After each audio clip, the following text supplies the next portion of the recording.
আজকের এই ভিডিওটা আমরা অনেক স্পেশাল নিয়ে চলে এসেছি। আজকে ছিল এই ভিডিওটা বাবরি মসজিদে, মুর্শিদাবাদ।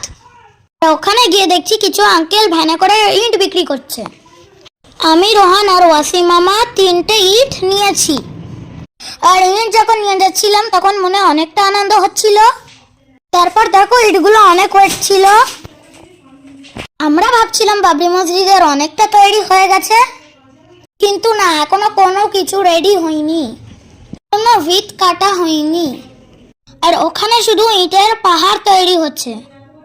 পাশেই ছিল বয়েজ একাডেমি। গাইজ আমি যাচ্ছি। আর হ্যাঁ গাইজ, ওখানে এত মানুষের ভিড়, মেলার দোকান বসে গেছে। ইটের পাহাড় দেখতে পাচ্ছ গাইজ? তো গাইজ চলো আমরা ভেতরের দিকে যাই।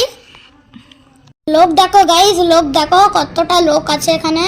জানি না কবে বাবরি মসজিদ কমপ্লিট হবে। তো আমরা এখানে ইটগুলো রেখে দিলাম। তো গাইজ তোমরা কে কে এসছো বাবরি মসজিদ দেখতে আমায় কমেন্টে জানাও। পুরো রেডি হয়ে গেলে ইনশাল্লাহ আমরা আবার যাব, কিন্তু তখন মনে হয় আমি অনেক বড় হয়ে যাব। আমিও অনেক ভালোবাসায় সবার আমাদের বাবরি মসজিদ। আল্লাহ তাড়াতাড়ি কমপ্লিট করো, সবার মনের আশা পূরণ করো।